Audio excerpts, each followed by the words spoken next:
Hello, everyone, and welcome back to the Father Son Packers podcast, your source for Packers news, notes, and analysis. My name is Tommy, and I'm joined, as always, by my co-host, my dad, Matt. Dad, how are you doing? Doing well. Been doing a rare daylight recording. It's like there's sunlight outside my window. It doesn't quite feel right, does it? Yeah. Normally we're recording, very late evening, but our schedules got a little turned around. So we are here recording to you afternoon of Thursday, March 7th. So just keeping that all in reference. And today, Dad, we're going to talk a little bit about the combine that happened this past weekend, and we're going to talk a little bit about free agency that's happened next week. We also got some, information on franchise tag stuff. Spoiler alert: the Packers did not use the franchise tag once again for the first, I think it's 14 years running now. The last one was Pickett, if I remember correctly. But either way, it's been a very long time. Packers almost never. Actually, the Packers are just being no. It's actually not true. Technically, the last time they used the franchise tag was Devontae Adams, and they traded him. But they have not had a player play on the franchise tag in a very long time. So they're just being very labor friendly. Yes, franchise tag sucks for the players. I don't know why they agree to it, but whatever it is. What I've heard people say that the reason it gets agreed to, is because only a small. I was going to say it only affects like 8. It only affects a small percentage of the voting players. Yeah, and so the players are going to be whatever. I'll trade away something else for that. Cool. It's like that does not affect me. Yeah, 90% of people are like, that's tough, buddy, but we're good. But no, yeah. So the Packers. Sorry about that. False information I gave you. They did technically use it on Devontae Adams. I'd forgotten. But they didn't have him play, and they traded him right away, so it doesn't even count. But anyway, Packers do not use a franchise tag. We've got a few other franchise tag players, a few other extended players. But yeah, so we're going to be talking about last week's combine and upcoming free agency. Dad, anything in the market this week, though, that shocked you? I mean, the only things that really affected the Packers are some of the safeties are off the market, but there are also some players who were cut and added to the market. So, for instance, Antoine Winfield Jr., who I know a lot of Packers fans had their eyes set on. Don't think they were ever going to be able to afford him anyways, but he's going to be staying with Tampa. And then you have some cuts as well. And then another tag, transition tag was placed on Kyle Duggar from the Patriots. He was also scheduled to be one of the higher priced free agency guys, another box safety, but it looks like he's going to be staying with the Patriots. It's the transition tag, not the franchise tag, something we rarely see. And then some cuts, Quandre Diggs from the Seahawks, Justin Simmons from the Broncos, Jamal Adams from the Seahawks, Jordan Poyer from the Bills. These are just some safeties that have been cut that are going to be available. It has been a safety bloodbath the last couple of days. Yeah. One cut after another. One thing that surprised me was that Xavier McKinney did not get the tag. Yes, he did not get the tag. So he is going to be, I know a lot of Packers people have their eye on him. I think Zach Cruz on Twitter is constantly tweeting about him, about how, and he was one of the guys that I had as perfect target for the Packers. But with Winfield and Duggar getting tagged, I'm thinking McKinney's probably the number one option of the safeties in free agency, and he's going to get a lot of pay. Now, something interesting to note is he has the same agent as Jordan Love. And Derek Ansley, the Packers' new passing game coordinator, was his DB coach and recruited him to Alabama when he was at Bama. So there is some connection there. But I do think it's going to be, he's definitely one that it's interesting that he didn't get tagged. I'm glad you brought that up because it's definitely, one of the main safeties on the market. And a lot of people thought he might be sticking around New York. He was with the Giants previously. But, I think they're going to need to open the bank account, sign a big check if they want to bring him in, which I would love because I think he'd be a perfect fit. But they've been rearranging the money.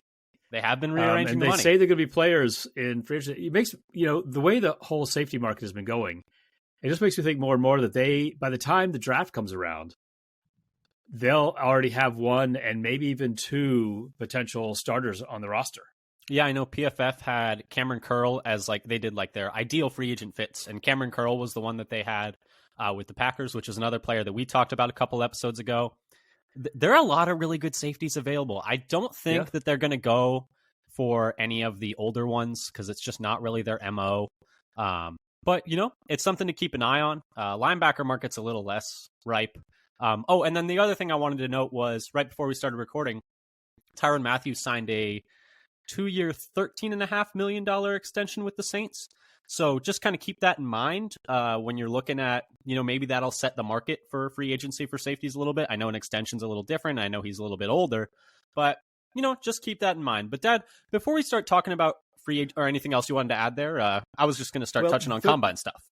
Well, there's a few other news, supposedly we heard rumors that Runyon and the Packers are exploring Yes. his return after originally looking like he would not go. And I saw something yesterday, the day before, about maybe Savage Well, as okay, so well. the reports that I have I don't seen know were how tenuous that particular rumor was. yeah, I didn't know if we wanted to wait until we were talking about free agency stuff, but we can touch on it now. So the reports that I saw in summary were John Runyon Jr. There is a mutual interest from both sides on bringing him back, which I think He changed his agent as well. yes, to Rosenhaus, I believe now. But I would be totally on board. I don't know about you, just because he played pretty well down the stretch. I am personally like Sean Ryan is fine, but I wouldn't trust him to be a 17 game starter right now. I feel like that's a big question mark.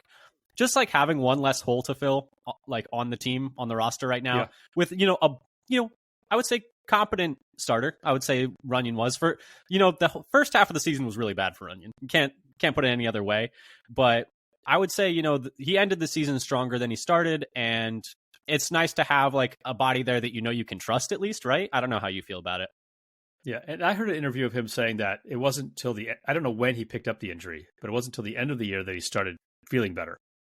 Yeah, which makes sense. And he's a guy who plays through injury. I mean, he rarely ever misses games, so there's value in that as well. And I just think, value. He has some experience snapping at center. He can move around the line. I honestly think his best position is left guard, but he's never going to play left guard as long as Elton is there. But his ability to play all three interior spots is valuable as well. And then the other pieces of news were, I did not see this news on them possibly bringing Savage back. The one that I saw was that he's going to demand a pretty penny in free agency, apparently. Well, I saw that tweet, and then like the next day or 2 days later, there was something about possible interest in Savage coming back to the Packers, which is like, wait a minute, this is almost directly contradictory to the news that came out the day before. Yeah, because I know what we had talked about previously was like, yeah, I'd be fine with them bringing Savage back if it was on like a reasonably like cheap deal. And then that report came out around the combine that a lot of teams at the combine in Indianapolis were talking about, hey, like we'd be interested in bringing Savage in at like a pretty good money. And apparently, some teams have higher opinions on him and still like view him as that first round prospect as opposed to maybe the player who's played the last 5 years in Green Bay and who hasn't quite, I would say, played up to draft expectation. I think that's fair to say. He's been fine, but he's been inconsistent. Like there have been flashes and moments in games where he's been really good, and then others where it's just like, okay, we really need you to make a tackle. Like we really need you to make a tackle here. But and his tackling has been about that his whole career. It's always been like 15 to 18% missed tackle rate. Yeah, something like that. Not ideal. Then the other piece of news, Dad, was Aaron Jones related, and that was that the Packers are meeting with his agents to try and get that money down. This was reported by Tom Silverstein.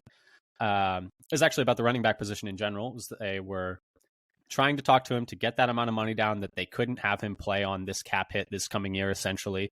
And so we have not heard anything more on that in the last week. That was about a week ago now. It was right after we recorded our last episode. And then the other piece of news that Tom Silverstein reported was that they are not expected to bring back A.J. Dillon, which I don't think is a surprise, but we're getting more reporting on that now. What'd you think about those two? Anything else you heard Packers-wise in the last week?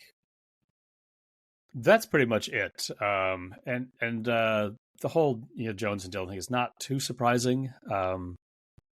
It is clear how much better the offense was when Jones was healthy and able to go. So that they'd want him back. But also, I would think if they're thinking about it smartly, they would be looking to add another running back who is, like Jones. Yeah, and I know we heard, Brian Gutekunst talk about like they want a bigger back to pair with the smaller back, but I don't really see it, but it is what it is. But maybe if Jones is not back, that opens up their, not options, I guess, but opens up like maybe what they view as what they want out of the running back position. It's, everything is changing, and next week we're going to be able to do this all over again with everything changing with free agency starting on the 11th. So we're almost there, which is really exciting. But Dad, we've been kind of prattling on a little bit. Do you want to start talking about the combine? Is there any other news you wanted to touch on that caught your eye on Twitter in the past week, or should we keep on moving? I think that's it. I was just kind of trying to get at the Packers centric releases about players who were released recently, are on the team, or recently were on the team. So why don't you go into the draft and the combine risers and fallers that you are looking at? Yeah, so what I was looking at, and I just wanted to touch on a couple things. The combine was last week. We talked about, going into it, who had the most to gain, who had the most to lose. Coming out of it, I just wanted to touch on a few other things. These are some players that I saw reported that the Packers met with. I wasn't able to verify all of them, but just these were reported on Twitter by a variety of people that the Packers met with. Jonathan Brooks, running back out of Texas. Braylon Allen, running back out of Wisconsin. Go Badgers. Trey Taylor, safety out of Air Force. Kingsley Suamataya, tackle out of BYU. Talisi Fuaga, tackle out of Oregon State. Max Melton, brother of Bo Melton, corner out of Houston, I believe. Audric Estime, running back out of Notre Dame. Jared Verse, edge out of Florida State. Ennis Rakestraw, corner out of Missouri. Chop Robinson, edge out of Penn State. And Christian Boyd, defensive interior, although that one actually wasn't during the combine. So those other ones, I believe, were all ones that I at least saw reported by various people on Twitter. So those are the ones that were reported. I was not able to verify all of them, but I just wanted to share the names that I had at least heard of players the Packers had met with. Beyond that, though, I did want to take a look at a little bit the players who fell and rose the most after the combine. And I wanted to do it a bit more objectively than just being like, hey, this guy had a good week. Hey, this guy had a bad week. So what I did was I used PFF's big board because I do think that their big board is the most comprehensive. They do a lot of really awesome stuff with the draft. And then they also have their mock draft machine that is a very useful tool for creating mock drafts and is probably the most prevalent one. So I wanted to look at their big board. And what I did was I compared their pre-combine big board, you can access that on their site, to their post-combine big board. And I looked at the biggest changes for each position that the Packers need. So I looked at safeties, linebackers, offensive linemen, running backs, corners, and edge rushers. And I just looked at, who had fallen or risen the most spots on that big board. So starting it off with safety, the biggest riser from the safety group was Cole Bishop, safety out of Utah. He moved up 20 spots from 135 to 115. So the reason he moved up is because he had a really good workout. 9.82 relative athletic score. We talk about that a lot. It's a really awesome number created by at MathBomb on Twitter, Kent Lee Platt. And it's a nice all-encompassing number that kind of controls for size and position for their workouts. So, a guy running 4.3 at 270 is a lot more impressive than a guy running 4.3 at 180 is the idea there. He measured in at 6'2", 206 pounds. This is Cole Bishop, which are 91st and 75th percentile, respectively, amongst safeties. 39-inch vertical was in the 91st percentile. 10'4" broad was in the 79th percentile. 4.45 40, 92nd percentile, with a 1.56 10-yard split, which was in the 84th percentile. Didn't run agilities. He looked really good in the gauntlet. He did actually pull up a little bit, like he might have pulled a calf or something at the end. So hopefully nothing too serious. But someone to watch for the Packers, Dad, in terms of safety. A guy with really great athleticism, which is something they're going to like. A guy who was projected to maybe go 5th round is now maybe projected to go closer to 4th round, late 3rd. And so someone to maybe keep an eye on there for them. And then the biggest faller from this group was Kalen Bullock, the safety out of USC. He moved down 30 spots from 62 to 92 in their latest big board update after the combine. He did run a really good 40 at 4.48, which was in the 87th percentile, with a 1.57 10-yard split, which is 77th percentile. But he did not complete enough testing to get a relative athletic score. The big reason he's a faller, though, is he came in really light at 6'2", 188 pounds. That 188 pounds would be in the 16th percentile for weight, despite being in the 91st percentile for height.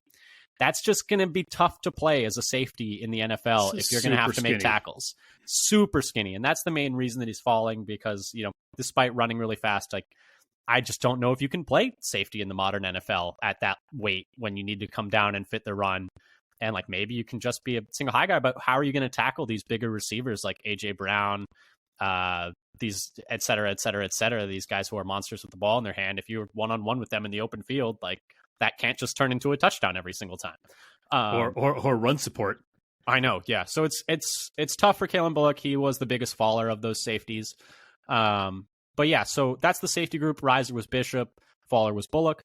Linebacker. Biggest riser was Cedric Gray out of UNC. He moved up 34 spots from 168 to 134. He had an 8.04 RAS, 6'1.5", 234 pounds, which are 58th and 52nd percentile. So, a little above average size. 17 reps on the bench was only 30th percentile, but he was really explosive and really fast. A 35.5-inch vert was 80th, 10-foot broad was 78th percentile, and a 4.64 40 with a 1.59 10-yard split were 81st and 87th percentile. This is a guy that a lot of people are much higher on, I think, in the draft community. Than even PFF is. I know that the Acme Packing Company did an episode on linebackers, and Cedric Gray was, I think, top 5 for both of them. He's definitely someone to keep an eye on because the Packers need linebackers. Biggest faller was a guy that we've talked about a lot. Edgerrin Cooper was definitely a guy that I think most people had as like, oh, look at him at 41 and maybe even at 25 if he comes into the combine really well. But he was the biggest faller from the linebacker group out of Texas A&M, moved down 14 spots from 49 to 63. And the thing is, he tested really well. He had a 9.34 relative athletic score. And so you might be like, hey, why is he falling? And the big thing is the weight. While he did have a 34.5-inch vert, which was 72nd percentile, a 9'1" broad, which is 69th percentile, a 4.51 40, which is really fast, 97th percentile with, an equally great 1.54 10-yard split. 230 pounds, 6'2", just really light. That 230 is in the 39th percentile. And the fact that his biggest question mark was size coming in, he looks like a lighter guy. And, most of these players try to bulk up as much as they can for the combine. The question is hey, if you're 230 at the combine, what's your playing weight? Were you playing at 222, 220? How light are you? That's almost a safety at that point. And so that's, I think, the big question mark for him.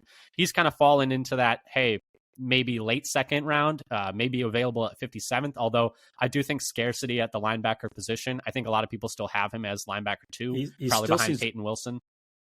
It kind of depends. Yeah, I've seen some Peyton Wilson, but sometimes still Cooper. He's still in the play for it's a number 1 overall linebacker. Wilson's a little older and he's had injury problems, while Cooper is younger. His question is, usually if guys bulk up for the combine, then they don't run. If they're playing that game, it's true. Yeah. Bulk up, don't run, then run at the pro day. I think that's the move. If you're really trying to play the game, weigh in just come. If I was an NFL prospect, I would bulk up as much as I could for the combine, weigh in, do nothing else, and then run when those friendly pro day timers and go run and lose 10 pounds. Downhill 40 tracks. People are referring to somewhere. I guess just to get your thoughts on that, though, Dad, are you surprised that Cooper is falling? A little surprised, I suppose, because his testing was good. He's a little light, but not crazy light. Yeah, it's not criminally light. Unless you're suspicious that he's actually playing significantly lighter than that. And I do think, this is a thing where you need to be careful about double counting because, they always say hey, if he's fast on tape and your grade is high on him because he's fast on tape, you can't just be like, oh, and he ran a 4.3, so we're going to move him up even more.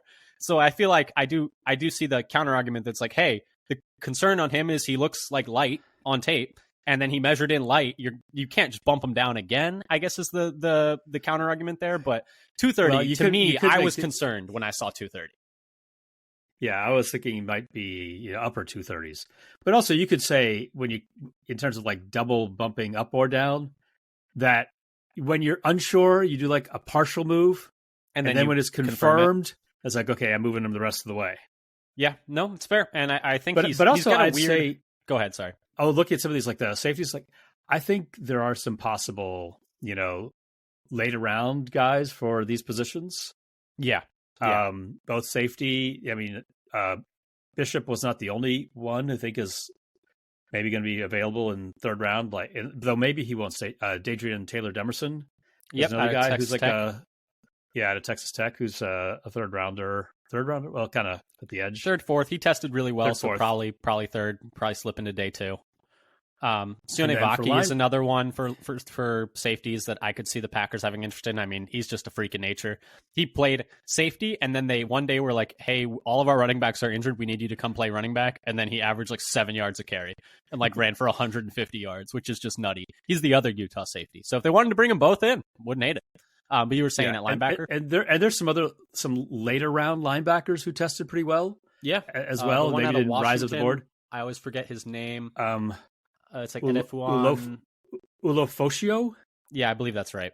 and F1 Ulofoshio, and then another guy from Kentucky, Trevin Wallace. Yep. He tested well. He's a little bit bigger who tested well, who are projected to go late in the draft so far. I know Nate Tice of The Athletic was saying about Trevon Wallace, though, is like, they were like, you can tell he's really athletic because he'll take 2 steps the wrong way and then be able to recover it. It's like, well, I guess that's good, sort of. Yeah, so some of these, but I think it means that there's potential for some players with upside late in the draft. You want to get like a second safety or a second linebacker or something. Yeah. Developmental prospect. Mm-hmm. Moving. Sorry, go ahead. But for linebacker, I think, well, it's hard to say I think safety, there's a lot more options in free agency than there are for linebacker.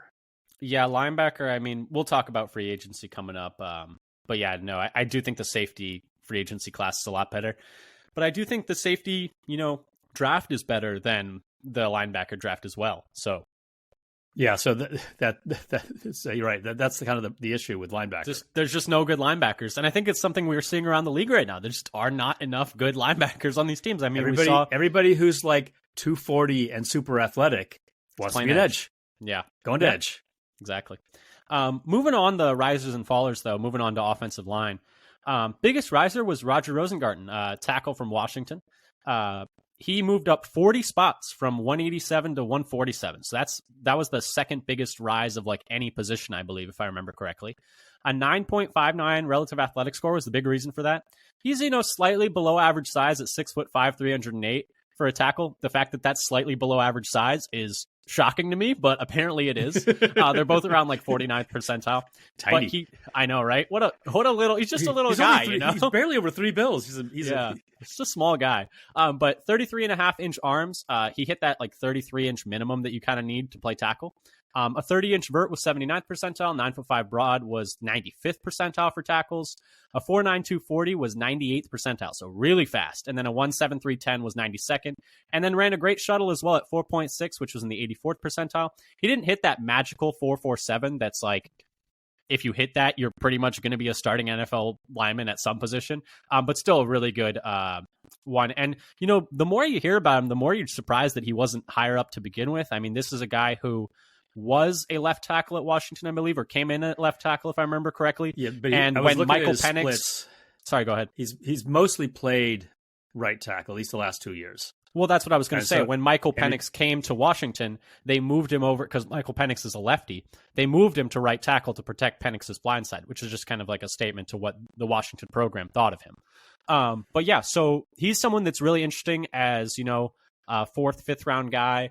And I mean, Packers, we know they love these hyper athletic like college tackles and maybe even moving them around a little bit.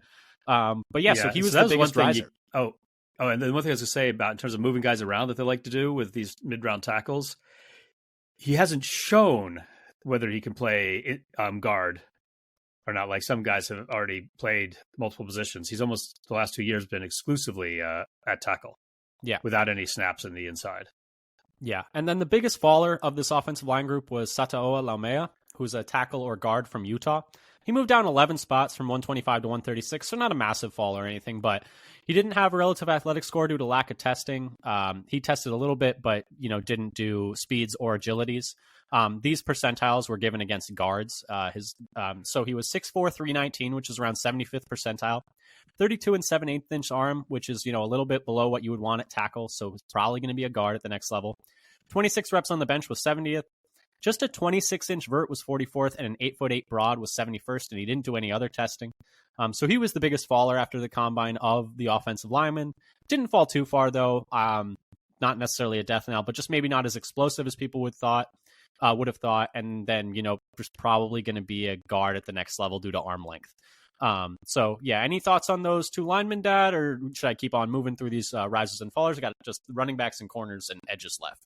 I've been liking Rosengarten for a while now as a tackle to get if you didn't get somebody in the first 2 rounds.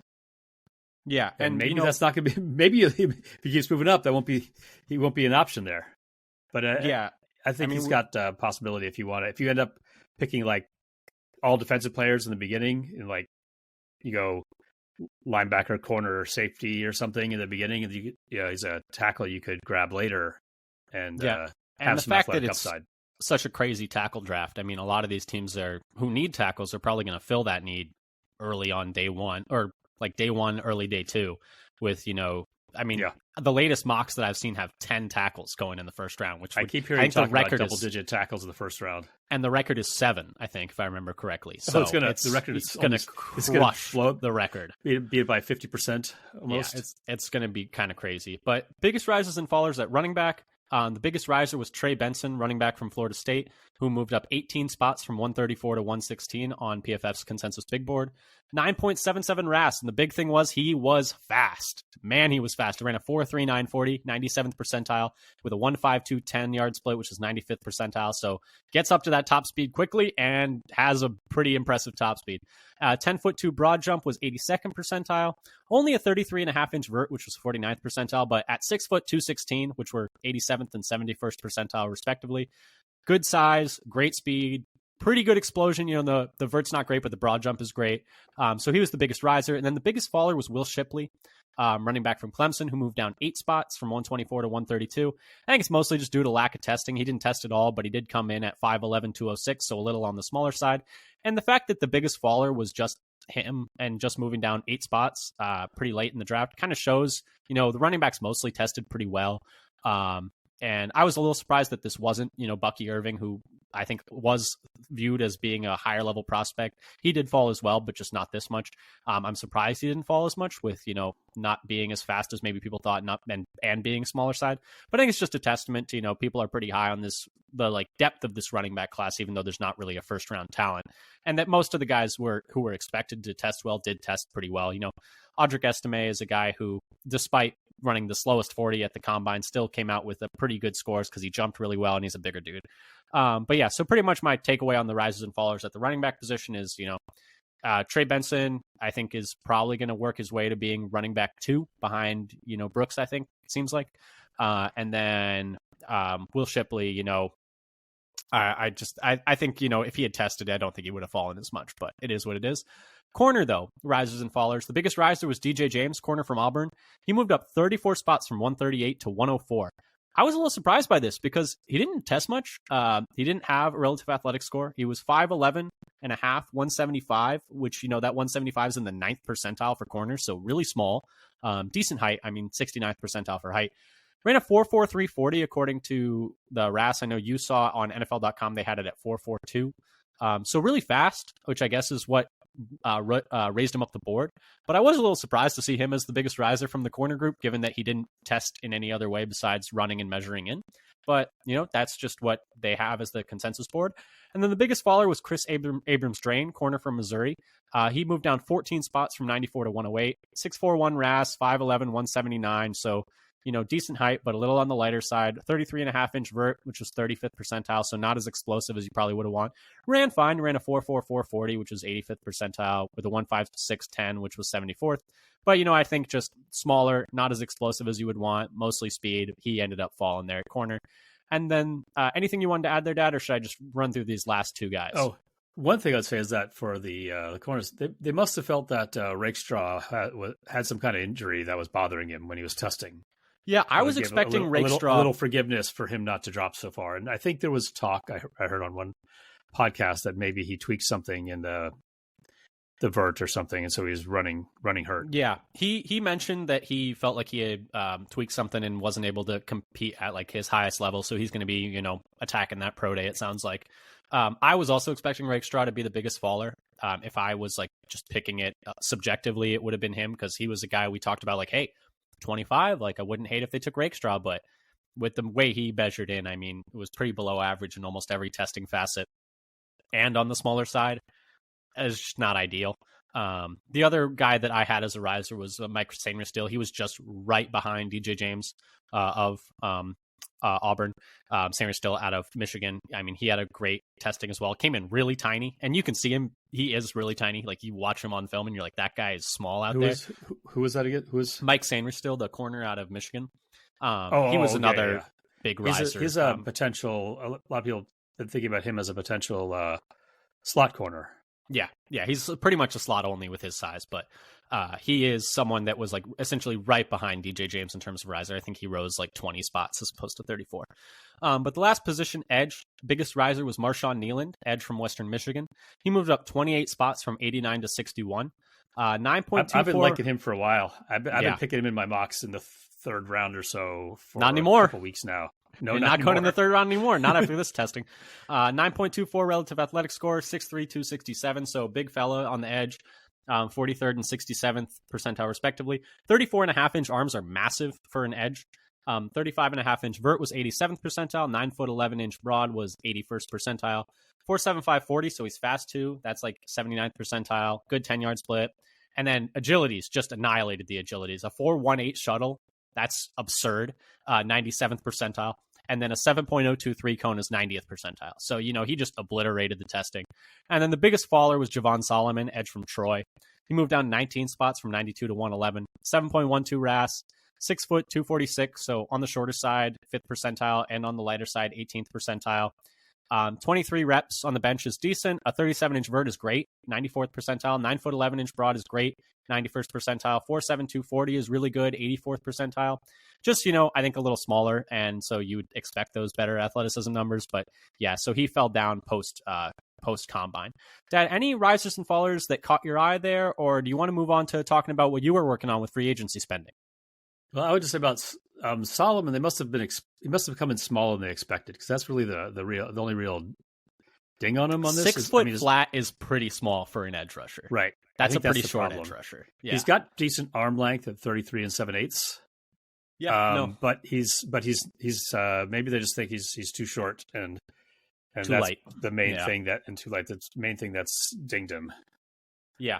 But so those are the biggest risers and fallers per PFF from the combine. I just thought that was interesting. A ton of other guys that, I found their testing really interesting. Just to, shout out a few. Isaac Garendo, running back out of Louisville. He had like a 9.99 relative athletic score. He ran like a 4.33 at 230, which is absolutely patently absurd. Wouldn't hate at all if the Packers wanted to take him in the third round. Wouldn't hate it. Wouldn't hate it at all. And then some others, Quinyon Mitchell tested really well. He's not going to be there. Troy Fautanu was a guy that, I loved. I would have loved for the Packers at 25. He obliterated the combine. He is not going to be there at 25 anymore. List goes on and on and on, but those are just some other ones I wanted to highlight that weren't like Chop Robinson. Chop Robinson destroyed the combine. That's another bit of a double counting though, because that was like his main calling card was his athleticism. Speed rusher. Yeah, it was like, well, they were saying like, oh, he might break the 10-yard split record for edge rushers because his get off is so nasty. But yeah, he was another one. Beyond that, the other big takeaway I had, and so I didn't talk about these guys because it's not necessarily a position of need. The receivers tested so well that I would not hate if they took one at 25. They were so freaky at the combine, and I know it's just athleticism. It doesn't necessarily always, the 40 doesn't translate, but you got guys like, obviously the big three, and then you got guys like A.D. Mitchell out of Texas, had an awesome combine, like low 4.3s at 200 and something pounds, moves crazy. And then you got Brian Thomas Jr. out of LSU, the second receiver at LSU.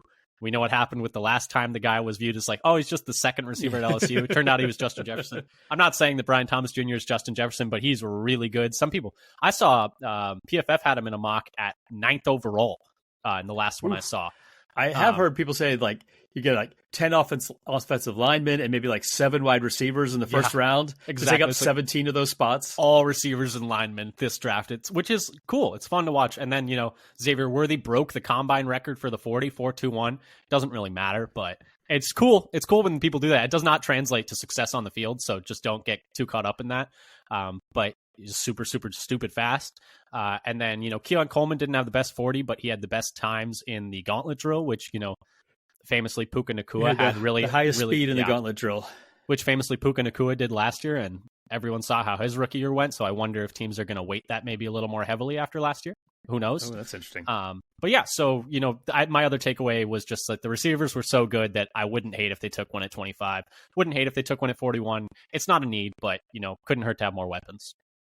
Yeah, I guess we'll see. The question of whether they they feel they have the kind of the luxury of picking best player available, Dad. Best player available. So I think some of it will be how free agency goes. And they're like, True. We'll just draft whoever. That's why you got to fill the needs in free agency, so you don't feel like you have to reach right before that. Yep. And so speaking of free agency, I was looking a little bit at kind of so we had talked about some of the actual free agents out there, and I'm not. And what I wanted to do for this is to look at the bigger picture.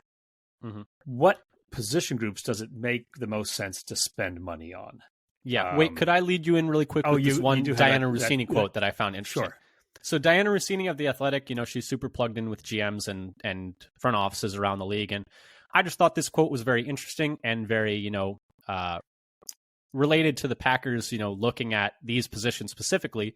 Her quote was, she put this out on Twitter, quote, "Many GMs are approaching this free agency as the running backs, linebackers, and safety markets to be similar to the past.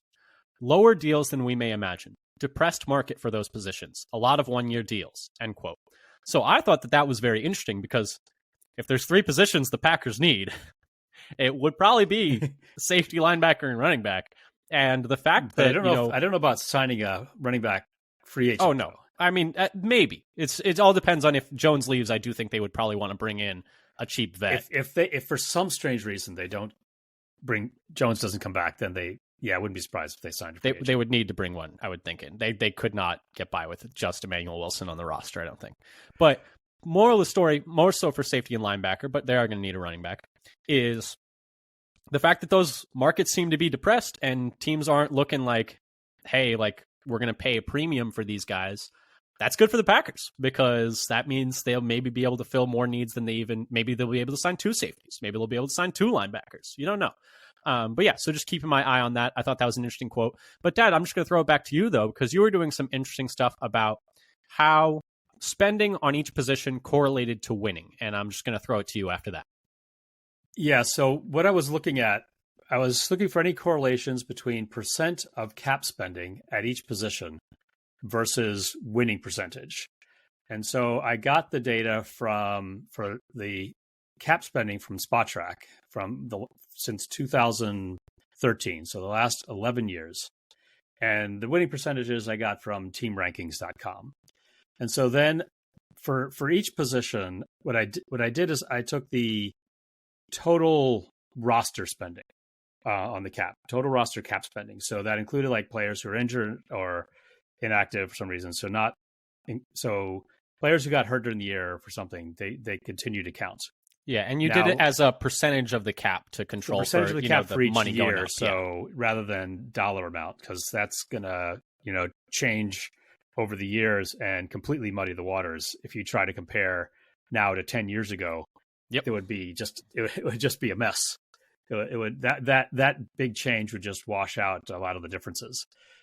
And so this also, the cap spending was just the players who are on the roster for that year. So it doesn't include the dead cap spending, which makes sense because it doesn't matter what position somebody is in that you spend money on if they're not on the roster anymore.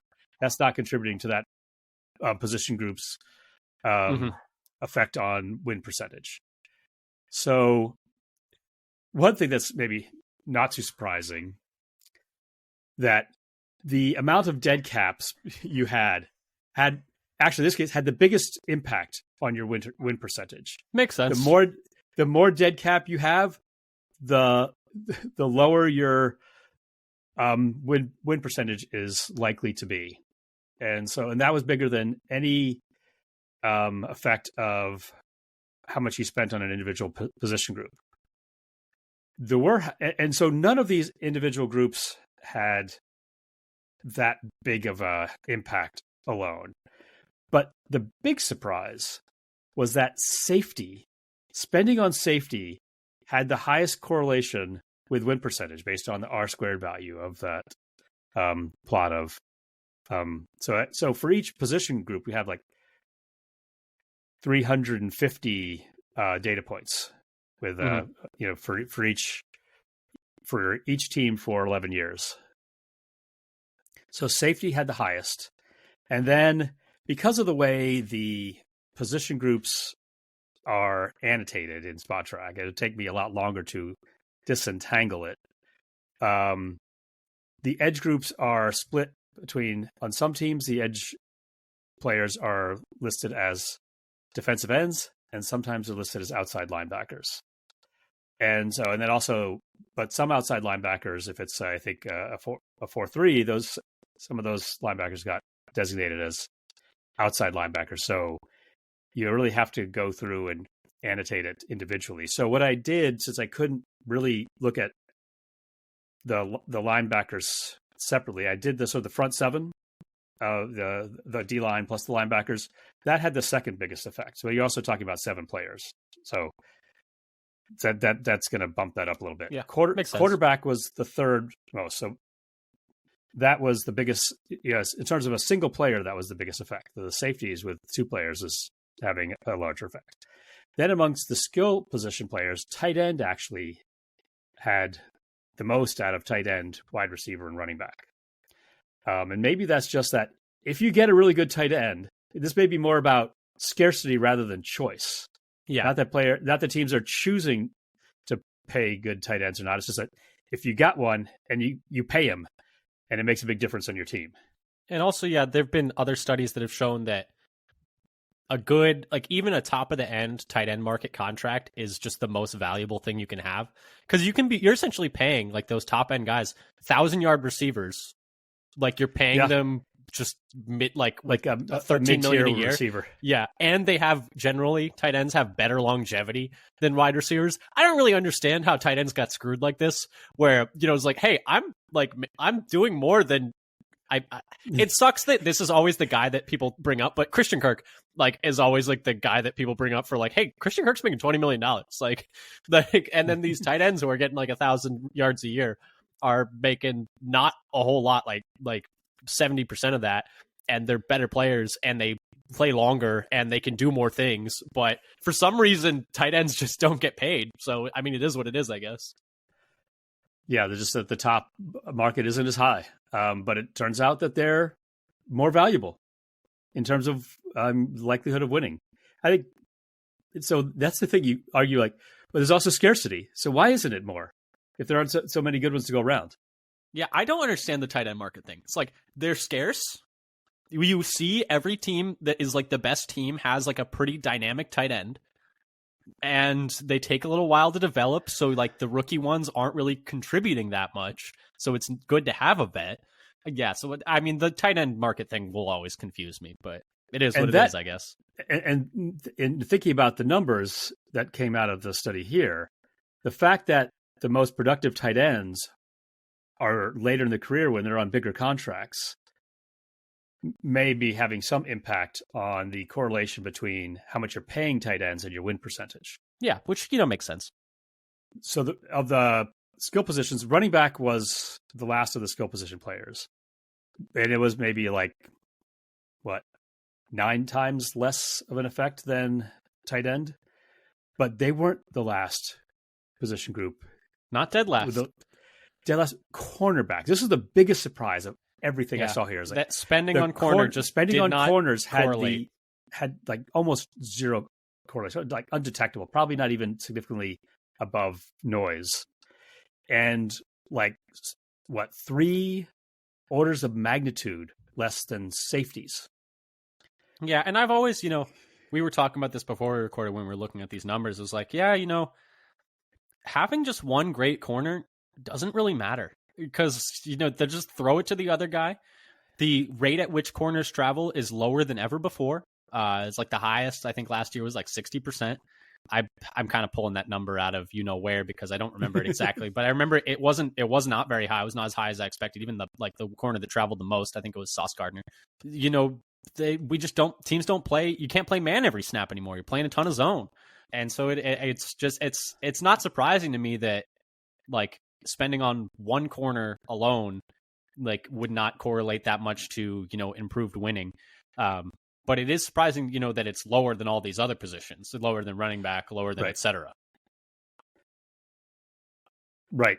And so what this tells you is you're better off spending, near top of market at safety than a corner for a good defense. Is interesting. Well, we're looking at win percentage, not necessarily for a good defense. But so there is something slightly different there. But I just think that's an important distinction to make. But you are right where it does seem like, spending at safety is more correlated to wins over the past 11 years than spending at corner, which, is kind of surprising to me. Yep.